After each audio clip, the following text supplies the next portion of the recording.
Identidad propia. Bueno, ahora sí, vamos a ver si ya tenemos todo listo. Vamos a comenzar una nueva entrevista el día de hoy con el increíble y gran Gustavo Morea, la voz del motociclismo mundial. La voz, la verdad que es un referente del motociclismo.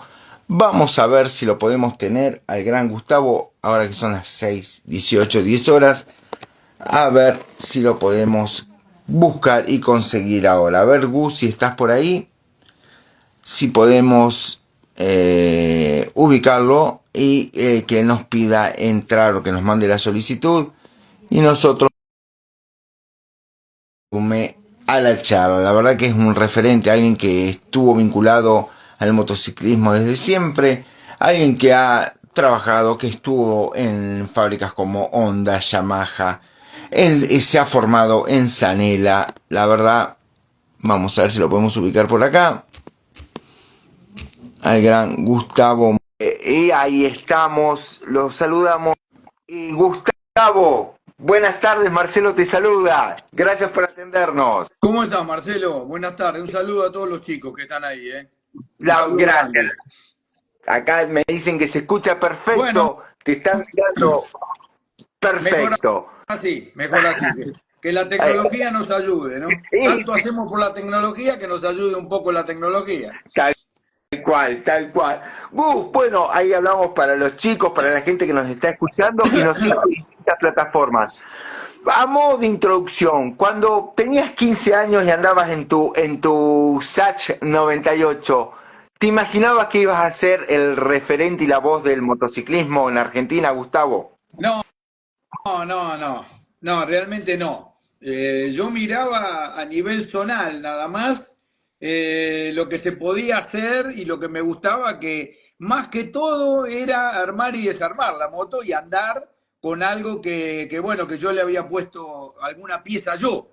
Ese era un poco el leitmotiv, no, ninguna otra cosa.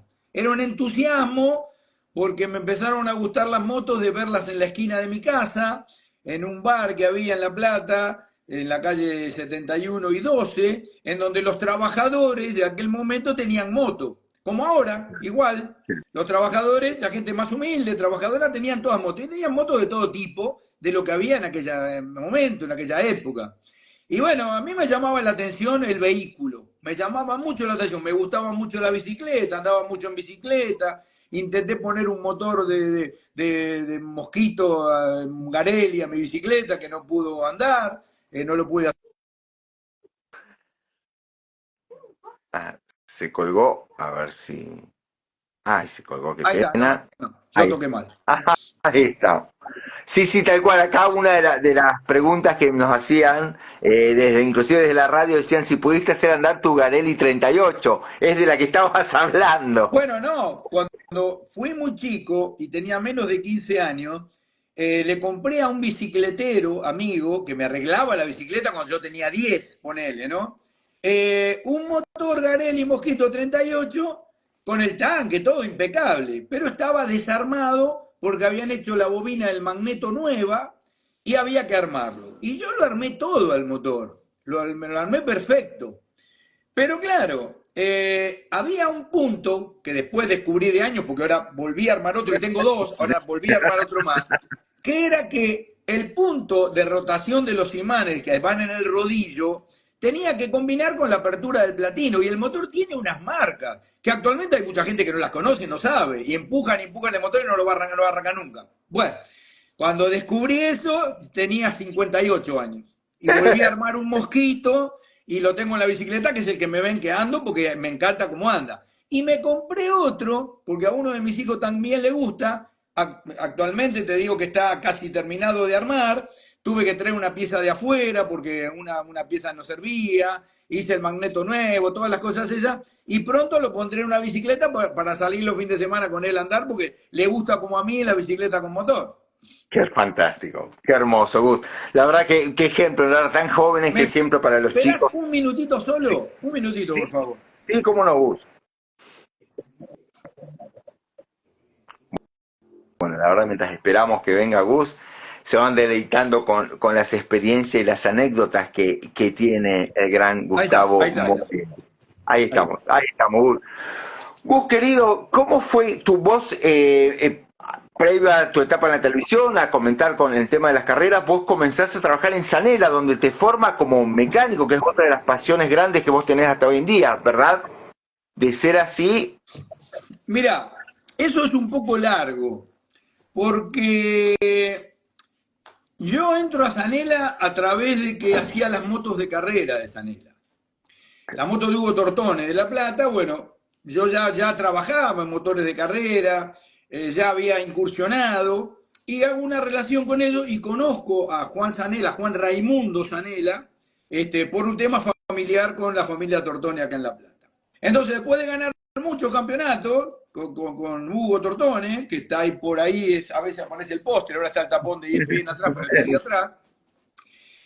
Don Juan Zanella dice, bueno, basta de carreras, ya se acabó la joda de las carreras, hay que trabajar para la gente, hay que armar un laboratorio en la fábrica. Bueno, armamos un laboratorio de motores adentro de Zanella, con banco de prueba, con todo lo que había que equipar, y yo me hice cargo de lo que sería experimental y desarrollo de la marca. Pero antes de eso, mucho antes de eso, yo ya había incursionado en los medios, porque me gustaba nada más, no porque... Y había un programa de radio, en Radio Mitre, los sábados, que se llamaba Moto Música, en donde estaban Agustín Álvarez Parisi, periodista que actualmente trabaja en el Congreso, y Héctor Osvaldo Pereira, un gran locutor. Bueno, y con ellos yo empecé a colaborar en Moto Música. Y como ellos no eran de la moto, y yo era mecánico, empecé a cargarles el programa de todo este tipo de cosas que le gusta a la gente, escuchar y que yo, y seguíamos las carreras nacionales. Esa es la verdad. De ahí, un señor, Jorge Maglione, intenta hacer un programa de moto que se llamó En Dos Ruedas. En Dos Ruedas por el 2, por Canal 2 de La Plata. Y como yo era el que estaba a la vista, me eligieron a mí de conductor. Había otros dos muchachos más, uno era Barry y otro un chico que era psicólogo, que no me acuerdo el nombre ahora, que eran aficionados al motociclismo, pero claro, yo era mecánico y aparte ya tenía experiencia. Y tenía experiencia con cámaras. ¿Por qué? Te cuento por qué. Porque en los veranos, yo voy mucho a Mar del Plata, mi segunda ciudad Mar del Plata, tengo casa allá, vivo mitad año allá, íbamos a hacer motomúsica desde las piletas de Punta Iglesias, del doctor Lolo Boncoch, que era de La Plata. Nos daba una línea y salíamos desde Mar del Plata con distintas cosas del motocross y qué sé yo de aquellos momentos. Y Carlos Alberto Fortunato, que era un relator de Vox de Rosario, estaba metido en temas de televisión en aquel momento con las primeras cámaras de video, la máquina de mirar, porque no había como ahora. Entonces, ¿qué hacía yo? Iba a hacer notas a los teatros y cubría los Estrellas de Mar. Entonces ya empecé a hacer cámara y me salía muy bien. Entonces, bueno, de ahí todo. ¿Y cómo llegó a la televisión? Muy sencillo. Juan Zanella era muy amigo de don Domingo Cutuli, el productor de Coche a la Vista. Sí. Y nunca hablaban de motos en el programa. Había publicidad de Zanella, pero de motos no se hablaba de autos. Estaba Oscar Gañete Blas, con mi amigo, mi compañero y casi hermano Raúl Barceló, estaba Acosta, Héctor Acosta, aquellos momentos, pero de motos nadie hablaba. Y un día me dicen, bueno, ¿por qué no ponen algo de motos? Y Gustavo les dice lo que decir a los muchachos. Y había una nota de Freddy Spencer, cuando Freddy se lastimó, que tenía tendinitis, Freddy. Entonces me dice, ¿por qué no venís a la tarde y le contás a Oscar Gañete Blasco, un gran amigo mío después, hoy fallecido, Oscar, un gran periodista, para que él tenga argumento de decir porque no sabe nada de esto? Bueno, estaba el productor en ese momento en ATC, que era Julio Presas. Es el papá de Julio Presas, hijo, que fue el que hizo la primer ópera rock argentina. Julio Presas. ¿Y qué hizo la musiquita de Coche a la Vista? Esa musiquita famosa la hizo Julio Presas. Bueno, me presenta Oscar, ahora Oscar, ¿cómo te va? Le explico y le cuento a Oscar adelante del productor. Cuando termino de explicarle, Julio Presas me dice, pibe, ¿no querés venir vos a decirlo esta noche esto? Digo, si a usted le parece, ¿tenés alguna experiencia en esto? Sí, hice radio, hice todo el bolo de los Estrellas de Mar, y todavía no había hecho En Dos Ruedas en La Plata, bla, bla, bla. Me dice, haz una cosa, anda a tu casa, venite de traje a la noche iba en vivo, Coche a la Vista, por ATC, que tenía 40 puntos de rating. Qué fantástico. Bueno, fui a la noche, me presentaron y expliqué yo lo de Spencer y nunca más dejé de trabajar de esto. Qué fantástico, qué hermoso, Así Gustavo. La fue. verdad que así fue el comienzo. Y hablando un poco, ¿no? Antes de ir a la época de relator, Gus, vos, bueno, estuviste en Sanela. ¿Pensás que un hermoso proyecto, uno de los mejores proyectos que larga Sanela, es aquella hermosa RZA Guatera, que era Sí, de 2 tiempos? sí, sí. Tengo un cilindro ahí atrás todavía. Que Sí, sí, está ahí atrás. se había hecho la monomarca Sanela, ¿te acordás cuando? Que era Pero ¿qué fantástico. pasó? Te explico lo que pasó. Yo entro a Sanela a trabajar al laboratorio de motores y había muchos proyectos atrasados. Uno era la Pocket, que no terminaba de salir. Entonces don Juan y Nani, Juan Raimundo Sanela, JR200 es Juan Raimundo Sanela, el hijo de Sanela. Entonces me dice, Juan, amigo Nani, me dice, mira, lo primero que hay que hacer es terminar la Pocket. ¿Por qué no te pones con ingeniería y termínala? Falta la instalación eléctrica, el escape, faltaban 3, 4 cosas. Bueno, termino la Pocket. Una vez que termino la Pocket, estaba en cola la RX, que yo modifico la XX y le pongo láminas, y le pongo el autolú y el embrague de aluminio, todo eso, la RX.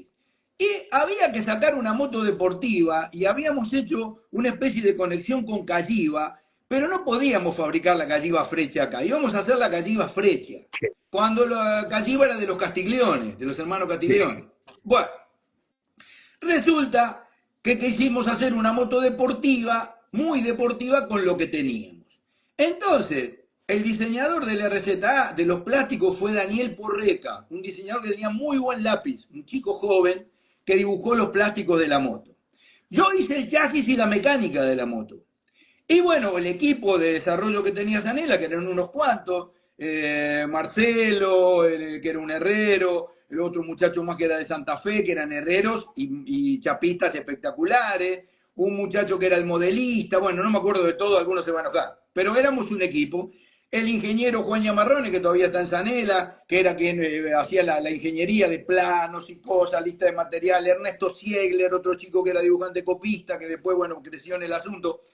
Y la moto la probamos con Hugo Tortón en Estancia Chica y hasta que no hizo 50 segundos la vuelta, el chasis y el motor que pusimos, no paramos de laburar. ¿Qué pasó? Esa moto era un rejunte, porque no teníamos plata para todo, no había plata para todo. Entonces, los plásticos los hizo Acervis, ahí me hice amigo de Franco Acervi, de Mauricio Cervali, un italiano que era el que operaba con Acervis, a Bérgamo íbamos con la matriz, volvíamos ahí cerca de Milán, toda esa historia. Y el motor, no podíamos cambiar la matricería del motor Zapucay, lo podíamos mejorar. Yo había mejorado ya poniéndole el embrague de aluminio, el piñón con estría, habíamos arreglado el cigüeñal, había puesto la bomba autolube para no hacer la mezcla, pero el cilindro de agua no había manera, porque no podíamos encajar cualquier cosa ahí arriba porque el cárter no se podía modificar. Yo hice un montón de prototipos, un montón.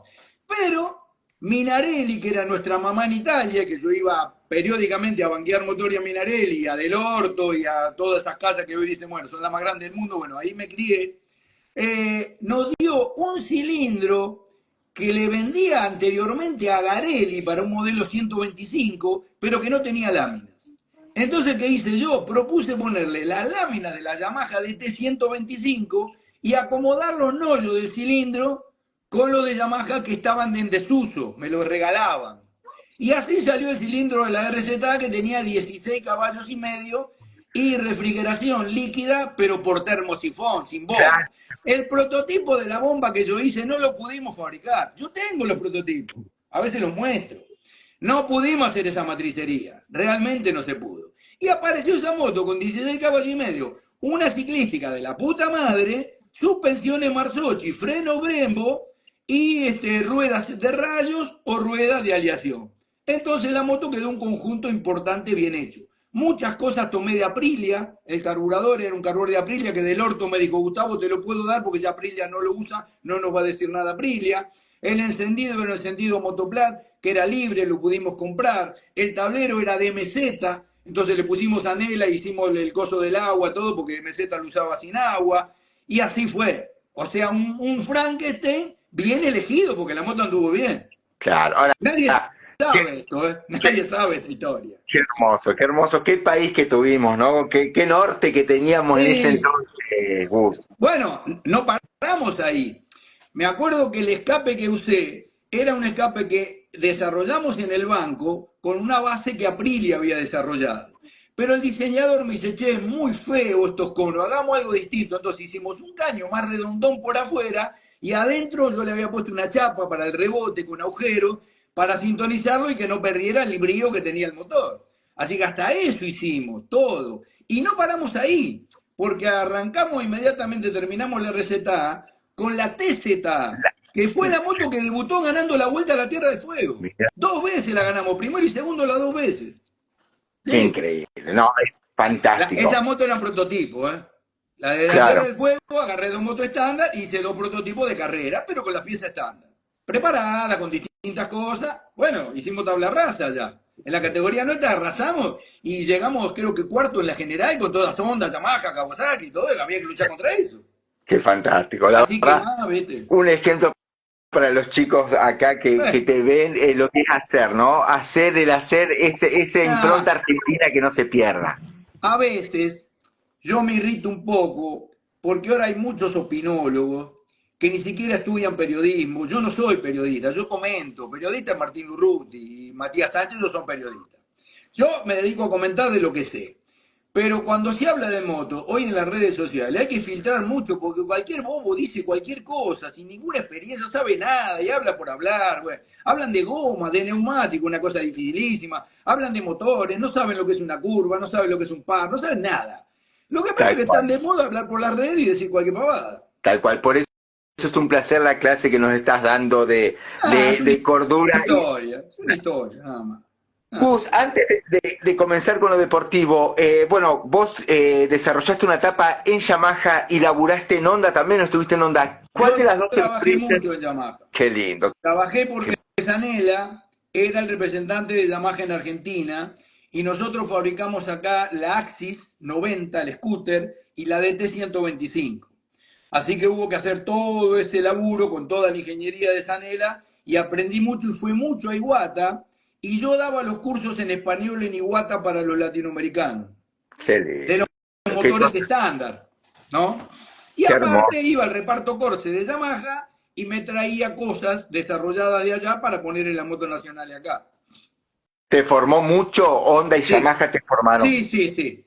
Yo le debo la vida fundamentalmente a Yamaha en la primera instancia.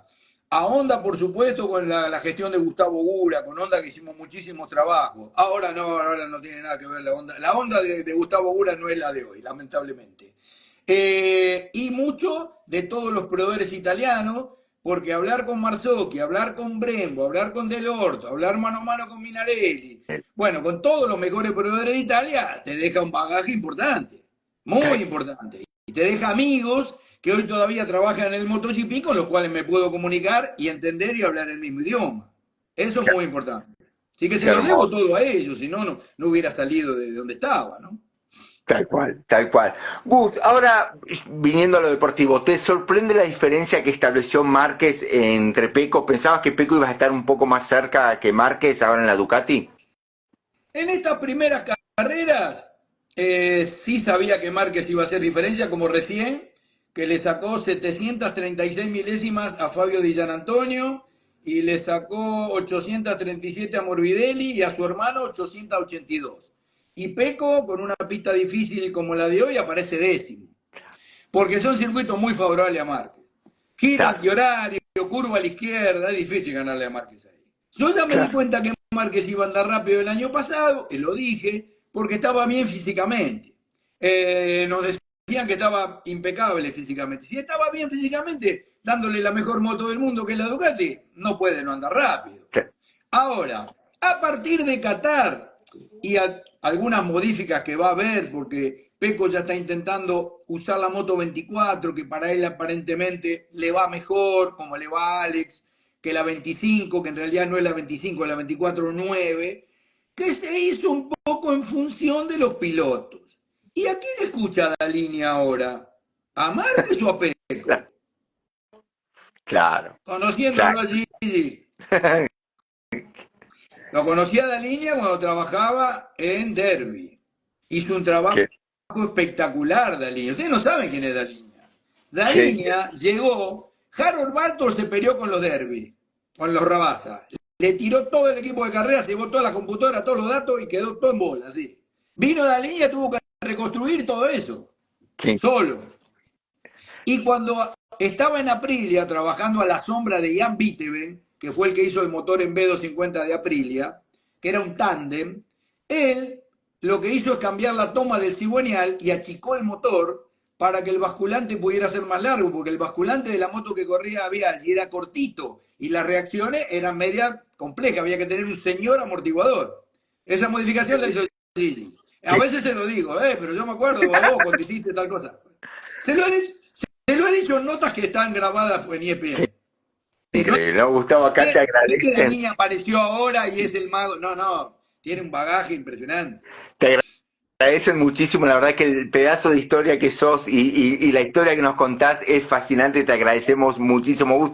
Te vamos a robar 20 minutos, pero te vamos a exprimir.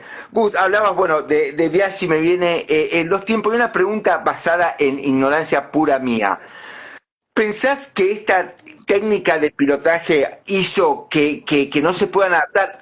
En la época de los 80, 90 teníamos un Robert, Wainwright, Mamola, Kosinski, Lawson. El último quizás del Dirt Track fue Nicky Hayden. ¿Qué pasó con Sí. los más americanos? ¿Se terminó porque no se adaptan a este No, estilo de pilotaje? mira, el motociclismo norteamericano hoy es Moto América. Moto América es muy interesante, está muy bien organizado, pero es a nivel zonal. No Claro, aspira a sacar pilotos al campeonato del mundo. ¿Por qué? Porque los pilotos al campeonato del mundo hoy llegan a través de la Junior y después Moto 3, Moto 2. Antes llegaban de la Superbike con manubrio bigote de Estados Unidos, como llegó Spencer, Robert, de los Dick Track, todos esos, directamente a la 500. Implantaron el andar derrapando, que nadie derrapaba. Vos lo vías a Cristian Sarrón, no derrapaba. Era otro estilo. Llegaron los americanos mostrando de que ese era el estilo para ir rápido. Hoy no existe eso, no existe más. La escalerita para llegar al MotoGP es Junior, Moto 3, Moto 2, MotoGP y estando en España. En Europa, los que quieren ir al MotoGP van de Italia a España, de Francia a España. Y la mayoría son españoles porque las escuelas están en España. qué increíble. Hoy tenemos un chico que se llama Facundo Medina, que Jorge Lacunza, un ex piloto del CAM, amigo mío de muchos años, le está pagando la carrera en España. Ahora va a correr en Jerez la primera del campeonato español. Para eso tuvo que poner una montaña de plata. Y el chico se está entrenando allá desde febrero como si no supiera andar en moto. Porque donde él frenaba, los otros aceleran. Qué increíble.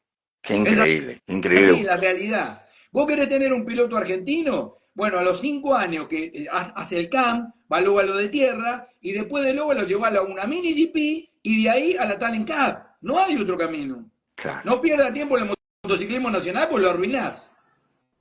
Qué increíble. Qué Hoy es increíble. así. Entonces Claro. no hay motociclismo americano, no surgen pilotos americanos como antes. Son todos pilotos europeos con la técnica de manejo de lo nuevo europeo. Claro. Moto América está en manos de un señor Roberto Pietri, que está haciendo un trabajo excepcional para Latinoamérica, la carrera se ve por ESPN, está tratando de hacer una categoría talent también en el norte, que ellos son más poderosos que nosotros. Y ahora, Antonio D'Angelo en Chile está organizando la Talent Cup, que ya corrió en Codegua y ya corrió el otro día en Terma de Riondo. Pero ¿qué pasa? Hay una diferencia monstruosa entre los dos chicos argentinos y un nicaragüense con el resto de los pibes. Terrible. ¿Por qué? Porque en Latinoamérica no hay autódromo. ¿Dónde van a practicar si no hay autódromo? ¿Dónde hay autódromo en Colombia? ¿Dónde hay en Nicaragua? Chile tiene Codegua, que es un autódromo, más o menos, bueno. Pero no tienen Terma de Río Hondo ni Buenos Aires, que sería una porquería hoy Buenos Aires. Pero bueno, por lo menos un autódromo. O Claro, claro, Bicicú, claro, claro. no lo tienen. Entonces, ¿dónde van a practicar? Por eso te digo, no teniendo autódromo, el camino del motociclismo es óvalo de tierra, lo que tenemos acá en el interior, certamen argentino de motociclismo. Saltá de eso a la mini GP con las ovales, el mini GP que se corre en el estacionamiento de un supermercado. Tal cual. Y de ahí a una Talent Cup. No hay otra forma. No hay No otra hay forma otro que... camino. No, no. No lo hay. No lo Por hay. esto que decías, Gus, es también un poco, ¿no? Para poner en contexto cuando se ha criticado mucho el año pasado, si mal no recuerdo, a los padres de este jovencito que falleció en Brasil, porque dicen, Sí, no, tan sí. chiquito, pero si uno quiere llegar al MotoGP, es lo que vos decís, a los 5 años tiene que estar, Y y sí. son deportes de riesgo. Esto fue una desgracia o tal vez alguna impericia, pero no lo puedo medir yo. ¿No? Claro, Muy triste lo que pasó. Muy tal cual. triste. Estaba toda la buena voluntad de que el chico fuera a correr y que creciera en esto. Nadie va a ir a querer que se lastime. Pero Tal bueno, cual. viste, el diablo siempre mete la cola ahí, ¿no? Y en tema de seguridad, fíjate cómo será que si en un circuito de MotoGP con toda la seguridad del mundo, con todo el mejor equipamiento del mundo, a veces tenemos problemas, ¿cómo será en otro lado, no? Imagínate en otro lado. Gus, antes de ver los resultados actuales de Márquez ahora, si volvemos al año pasado donde Jorge Martín se consagra campeón mundial, por mucha gente ha criticado a Ducati por la toma de decisiones. ¿Te sorprendió que ellos hayan dejado libre a Martín y contratado a Márquez? No, no, no, para nada. Marketing tiene un marketing que no tiene Martín. Y Increíble. Y se Martín lo fue veo. campeón del mundo con la Ducati. Ahora, Claro, ahora está en una situación horrible. sí, Porque dio 13 vueltas con la moto. Que la moto de él dio 13 vueltas con la moto. Que tiene un gran potencial. Pero tal vez vuelva en Qatar. Va a tener que hacerse la moto. claro. En estos días la gente de Aprilia pidió una concesión para que Martín pudiera probar cuando esté bien con la moto de GP en algunos circuitos para ganar entrenamiento de todo el que perdió. Le dijeron que no. Claro, Le dijeron que tal cual. no. Martín es un gran piloto, un campeón del mundo, pero ganó con la mejor moto del mundo, que es la Ducati. Hoy ser campeón del mundo con una moto que no sea Ducati es casi imposible, te Qué diría. increíble. Qué ¿Sí? increíble. Y Gus, mirá, la sí, sí, tanda de decime. recién, una, dos, tres, cuatro, cinco Ducati. La otra, Morbidelli, que no sé qué le pasó, que en una tanda anduvo bien y ahora en la última todavía no me fijé porque recién llegó. El resto están todos arriba. Márquez y Gian Antonio, no, perdón, Morbidelli no. Alex Márquez y Fermín Aldeguer. Están todos arriba, las cinco motos arriba. Increíble. Así que la otra moto es la de Peco que quedó décimo. Toda la Ducati arriba, Peco décimo. Ah, es increíble, increíble. Gus, hago una pregunta que te viene de la radio. ¿Cómo, como profesional, lidias con un momento tan difícil en relatando cuando pasa algo como lo de Simoncelli? Ah, ¿Cómo hace un no, no, profesional? ese día me puse a llorar como un chico. No, no, no. Yo justo venía de Italia y había tenido una cercanía ahí. No, no, no. Eso fue, no lo puedo superar todavía. Mira, Es el momento de hoy que me agarra una angustia que no lo puedo superar. qué Ni yo increíble. ni varios. Claro, la verdad que un talento. Y una pregunta que te hago yo, volviendo ya y sacamos los temas dolorosos. Para vos, ¿a dónde hubiese llegado, Gustavo querido, Daishiro Kato? Y mira, de los pilotos japoneses es muy difícil. Daiguero era medio distinto que los demás. Bien Hoy distinto. el distinto es Ogura, fíjate. Hoy Ogura es el distinto, que a pesar de tener poca experiencia sobre la moto, es el que saca la cabeza por su marca. Lo de recién de este chico es el mejor otra vez. Ponele que está ahora, lo estaba buscando. Ogura está con Besecchi juntos, los dos. Puesto 3 y puesto 14. Besecchi tiene mucha más experiencia que Ogura, ¿no? Qué increíble, qué increíble, qué Dije, increíble. es un japonés que por ahí tiene una chispita más, da un poquito más. Qué va. Pero los pilotos japoneses nunca terminan de redondear, digamos. Siempre le falta el poquitito. Kato era un distinto para mí, era un diferente. Lástima que, bueno, se le trabó el acelerador a fondo a Kato. Qué increíble.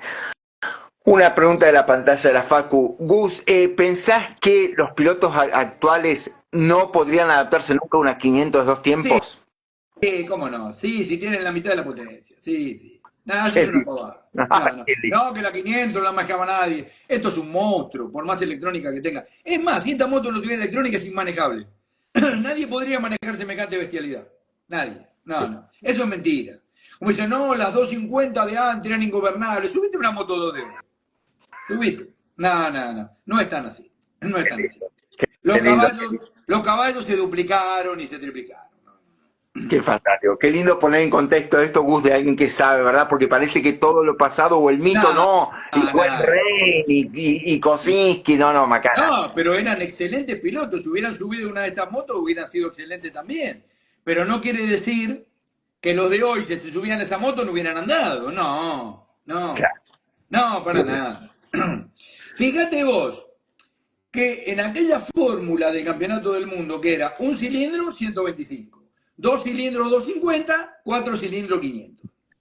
La potencia específica de 45 caballos más o menos se multiplicaba 90 caballos en una 250, que era livianita, y en la 500 algunos hablaban de cerca de los 180, ponele. Hoy estás hablando de 300 caballos No, y tal vez más. qué increíble. No, son inmanejables, Está bien, la inmanejables. de ahora tiene control de tracción, todo eso ahora, pero sería inmanejable, no se puede. Lorenzo, que sabés que soy amigo de Lorenzo, de su papá y del Te, hijo. te mando saludo, el padre va a estar en 15 días acá. Te mando un beso, dijo que sos un genio Bueno, argentino. bueno, yo hablo mucho con ellos porque él sabe mucho de esto y Jorge tiene una percepción de pilotaje que solo la tiene él y Pedrosa. Por eso hablo con ellos. Un día me dijo Jorge, hicimos una prueba de sacar la electrónica de la Yamaha cuando él corría a ver qué pasaba. Dio 3 vueltas y se le desaparecieron las gomas. 3 vueltas le dio una goma, sin electrónica. Claro. No, y qué increíble, Gus.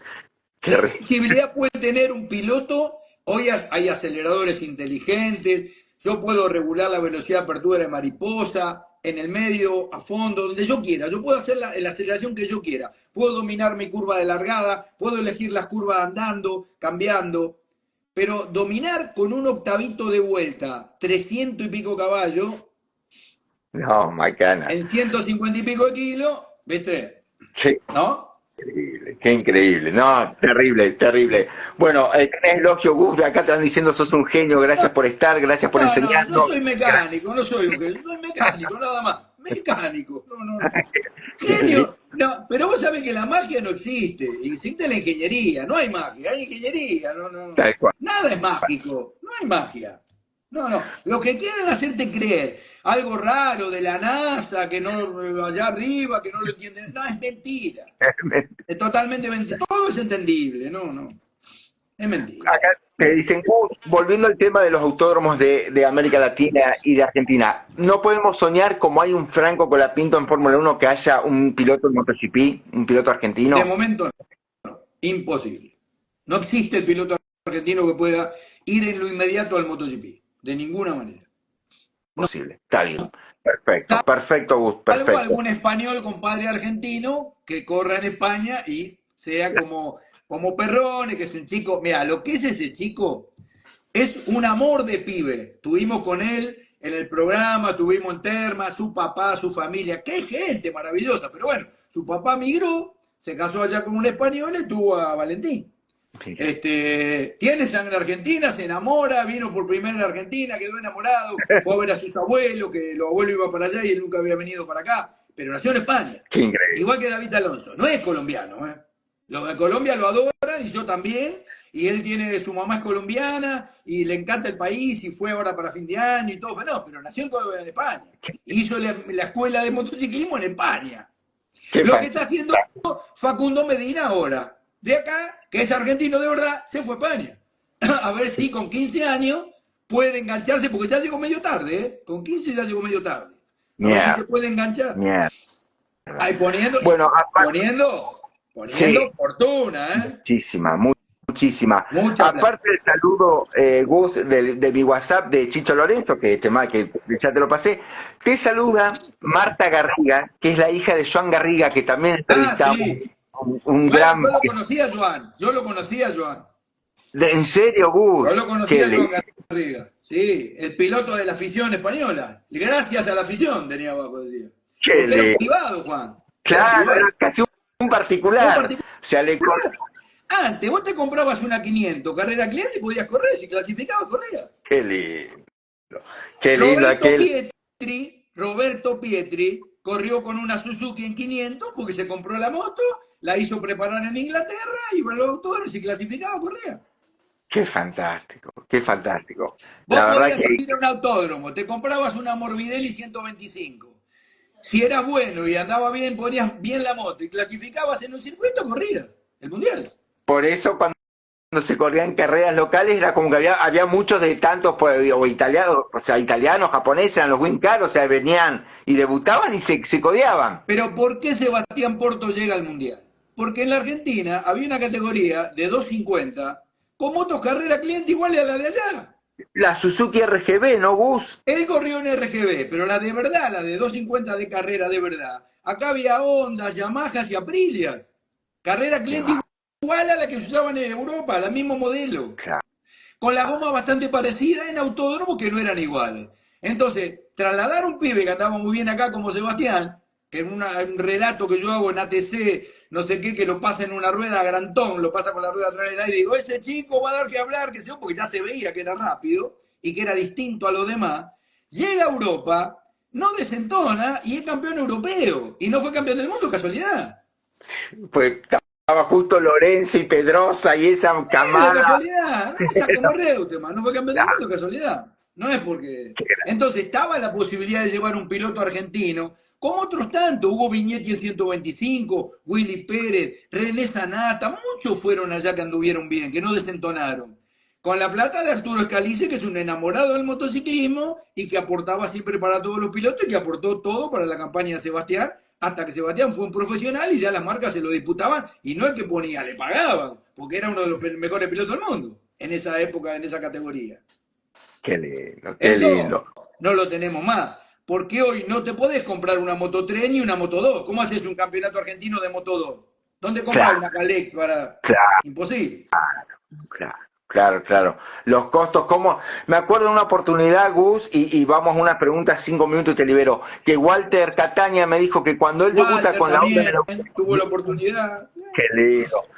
Él debuta con la Honda acá y se había promocionado la moto en todas partes del mundo, o sea, en Buenos Aires, en Nueva York, en Japón, o sea, estábamos en la órbita del mundo, Gus querido. Tal Después cual, tal cual. perdimos. Y el negro guerrero trajo dos motos de carrera de Honda de carrera. Y para Superbike trajo la de carrera, que eran las RC30 o la RC45, no me acuerdo, de carrera, en una caja. Chao, listo. Increíble, Hoy qué no hay increíble. motocarrera cliente de Moto 2. No, no. Una pregunta dice, perdón que salimos del motociclismo, quiero ir del MotoGP y quiero ir al motocross. Gus, yo me acuerdo cuando corría Casio García y Kelly Dean Andris, nos Claro. pasaban el trapo a nuestros argentinos, lo Sí. más parecido que se acercaba era Villagra, Marcelo Sánchez, porque tenían otra técnica. Y, Ahí va, el chico Kelly Andrews venía de Estados Unidos con la técnica del motocross norteamericano, que es el mejor motocross del mundo. Y acá a veces lo atendían y a veces no. Y él le enseñó a muchos pilotos acá. Kelly le qué, enseñó a muchos pilotos. qué- Y Casio García era un chico brasileño, muy humilde de familia, que andaba muy rápido, pero muy rápido. Y acá también teníamos grandes pilotos. No, de motocross tuvimos grandes pilotos. Lo que pasa es que Pelle, en el plano internacional es muy difícil el motocross. claro, Pero claro, tuvimos un tipo como Claudio Pesci. Hay claro, que ponerse qué lindo, de pie para hablar de Claudio. qué Tuvimos un grande, tipo como Freddy Campbell. Y qué otro, va, me estoy olvidando de un montón. Me estoy olvidando de un montón y queda mal. Pero bueno, yo relaté las carreras de motocross y supercross de Argentina durante 6 años. Así que qué, los conozco de qué memoria. Y para, algunos que dicen, ah, pero usted nunca se metió en el motocross. Yo preparé muchísimas motos de motocross y que algunas ganaron muchos campeonatos sin saber que las hacía yo. No es que no me guste el motocross, para nada, ¿eh? Nada que ver. Ni el fuera de carretera, porque hice un montón de motos de enduro. Un ejemplo es la Patagonia que ganó la Vuelta a la Tierra del Fuego. qué Pero increíble, bueno, siempre me conocieron por la velocidad. claro. Claro, claro, claro. Una pregunta para vos, Gus, ¿qué te derrite más, un cuatro tiempos o un dos tiempos? Hoy, la verdad que la tecnología es lo que a mí me gusta. La tecnología moderna del cuatro tiempos es muy atractiva, muy atractiva. Lo que pasa es que los motores cuatro tiempos son predecibles. Yo te agarro acá este papel y te puedo hacer un diámetro y carrera, compresión, conducto y leva, y esto anda tanto y lo pongo y anda tanto. En el dos tiempos podemos arrimarnos haciendo algo, pero siempre hay alguna sorpresa, alguna cosa extra. Si tiene válvula de escape hoy, hay otra cosa ahí. El escape es muy artesanal, se puede cambiar, se puede adaptar. La admisión a láminas moderna, los motores de válvula rotativa, no son tan como lineales. El motor cuatro tiempos, que yo trabajo para una empresa que tiene muchas marcas, y mejoré algunos motores de la moto de hoy. Es muy sencillo mejorarlo. Ya sabés lo que va a hacer el motor haciendo, tocando esto, el otro y el otro, lo medís, ves lo que tiene y lo que le agregás, sabés a dónde vas. Es mucho más lineal que un motor dos tiempos, que es menos lineal. Pero la tecnología es válida para los dos. El dos tiempos, por el tema de la contaminación, se está dejando. Pero el dos tiempos es un motor que tiene el doble de potencia específica que el 4, menos pieza, más sencillo, cualquiera lo arma y lo desarma. Pero bueno, lamentablemente necesita el aceite en la mezcla. Y si no, es como esos motores que hay, muy ecológicos, caros, dos tiempos, que bueno, cuesta una fortuna para que no contamine. Y hoy el tema de la contaminación no puede zafar. Tal cual, Gus. Pero vos ten en cuenta que el motor dos tiempos tiene el doble de potencia específica que el 4. El doble. Claro, o sea, es fantástico. Te dicen, Gus, soy Sonia de Catamarca. ¿Te acordás cuando viajabas a Nueva York cada 2 semanas para relatar en ESPN? Se ve, es cierto, vos te relatabas desde allá el comienzo, Claro. Gus. Mirá, qué fantástico. Estuve el 11 allá cuando se cayeron las Torres Gemelas en Nueva York, en la casa de un compañero de ESPN. Nos levantamos con ese lío y bueno, ahí después es muy larga la historia. Mirá vos, Gus. Gus, ¿pensás que volver acá? No, esa pregunta se te la había dicho. ¿Cómo pensás que se va a desarrollar el campeonato a lo largo del año? ¿Será aburrido con el dominio de Márquez o pensás que va a haber otras peleas? De momento va a ser aburrido porque va a ganar Márquez. Y las Ducati. Está bien. Van a ganar, si no gana Márquez, gana otra Ducati. Si gana alguna otra moto, habría que empezar a ver por qué, pero de momento con lo que hay, no le veo. Bien. No le veo. Quien sacó la cabeza fuera acá es Maverick Viñales, que está octavo en la práctica. Porque Maverick ganó el año pasado, acá el circuito le cae muy bien. Y hablé con Manu Caso antes que se fuera, y bueno, habían trabajado mucho en la carrera de Argentina y todo lo mejor lo pudieron poner en el momento de la carrera, porque la están aprendiendo la moto. Maverick y Manu la están aprendiendo, no la conocen. Tienen muchos datos para estudiar y para trabajar. Bueno, Manu es un trabajador incansable, ¿no? Incansable. Ingeniero argentino que se fue a Italia a un posgrado, lo tomó Ducati primero para trabajar en la fábrica y era tan bueno que inmediatamente lo pasaron al equipo de carrera y inmediatamente dijeron, bueno, a las carreras, a los autódromos. Ahí, ¿Cómo se puede hacer todavía? Pero seguro. Gus, ahora sí, última pregunta, vamos acá, bueno, son saludos y agradecimientos. Nada, muchos de los chicos que te están mirando acá en el auditorio dicen, cuando uno los manda a hacer cosas, van haciendo laburos, van cubriendo carreras, van cubriendo deportes. Claro, tienen que preguntar.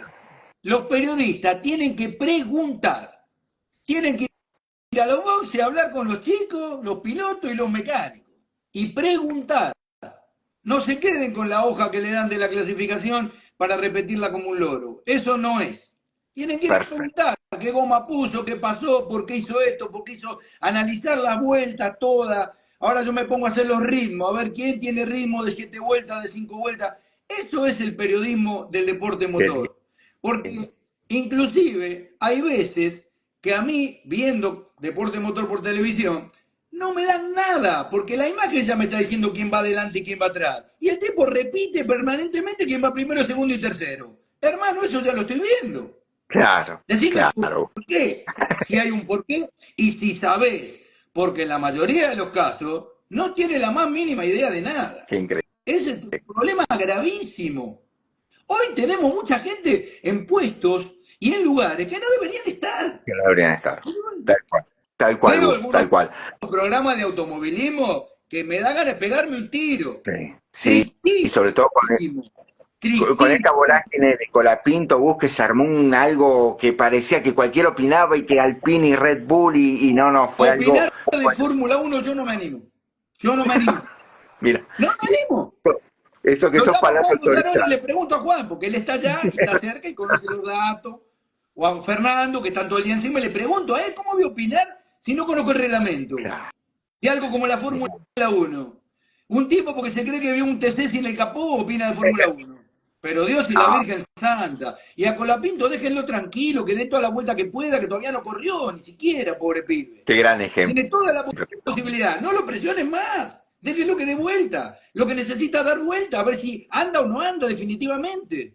Tiene buenas redes sociales. Él es bárbaro. Es rápido, ha demostrado que es rápido. Pero tiene que correr. Tiene que andar. Ah, increíble, sos un ejemplo, la verdad, Gus, un ejemplo de profesionalismo. Esta última sí, y te libero porque es interesante para la gente que nos está escuchando, te la hace un alumno mío. Gustavo, querido, decime tu podio de tus 3 pilotos preferidos de todos los tiempos. Es linda. Mira, a mí me gustaba mucho Spencer, Freddy Spencer. Lo conocí en Buenos Aires cuando vino, que formaba aquel equipo con el italiano que era campeón del mundo con Suzuki. Ah, Franco Uncini. No, el otro pibe. Lucinelli. Ahora no me sale el nombre. Marco Lucinelli. Lucinelli. El equipo Honda hizo el Dream Team. Pagó $1 millón por Franco Lucinelli, que venía del equipo Ganina de ser campeón con la Suzuki 500. Takazumi Katayama era el segundo piloto, que era un piloto que corría, creo que era coreano y corría con licencia japonesa, una cosa así, que venía de ser campeón con un motor holandés de 3 cilindros en la 350, algo así. Y Freddy Spencer, que era el pollo norteamericano que venía del Superbike norteamericano. Qué hermoso. Ahí debuta Spencer y se caga palo en el autódromo con Barry Jean y con Kenny Robert. Barry Jean, por Dios. Ahí lo conocí a Kenny Robert Senior, lo trajimos a La Plata, a la concesionaria Yamaha, le hicimos un asado. Ahí pude hablar con Kelka Rutter en aquellos años. Bueno, vi los motores desarmados de la Yamaha, vi el motor desarmado con Erkan Emoto, con ese 3 cilindros que habían copiado de DKW, que cuando vieron la DKW que tenían los hermanos Segato, que fueron a soldar los escapes a los hermanos Segato, los japoneses se volvieron locos porque no sabían que ahí había una 3 cilindros de carrera, y ahí lo vi a Spencer. A mí me gustó mucho Spencer, mucho. Es uno de los pilotos que más me gustó, realmente. Después me gustaba Biaggi, su agresividad, me gustaba mucho Biaggi. Y Márquez me gusta mucho, y Valentino, por supuesto, que fueron tipos que marcaron mi historia. Me gustan los pilotos que andan rápido, no podría decir 3 solos. Algunos se acuerdan más de uno, más de otro, pero bueno. En 125 había tipos rapidísimos, cuando la 125 era bicilíndrica, y eran prototipos, había pilotos... Claro, Eugenio Lazzarini, el Fausto Gresini mismo, Fausto, pobre, que se murió de COVID. Eran pilotos, el Team Italia en aquella época, cada hora cuando corría el 125, había que ir muy finito con esas motitos, con esas MBA, Morbidelli y todo eso. Así que hay mucho para hablar. Sos un genio, Gus. La verdad, gracias porque nos diste la clase de periodismo, de profesionalismo, de conocimiento. No, periodismo no. Yo cuento cosas que me pasaron, conocí, analizo desde el punto de vista deportivo técnico. Yo periodista no soy porque no estudié nunca periodismo. Yo nunca pasé por el periodismo. Para nada. Por eso algunos a veces critican la manera de decir mía las cosas, porque las digo, tal vez no es una manera periodística de decirla, pero sí las digo para que la entiendan todos. Claro que sí, Gus. Claro. Gracias de verdad. La verdad, sos un enorme. Gracias de todo corazón. Bueno, un abrazo, chicos. Sí. A estudiar, a ser los mejores. Siempre hay que estudiar para ser el mejor. Gracias, Gus, querido, sos un genio. Un abrazo.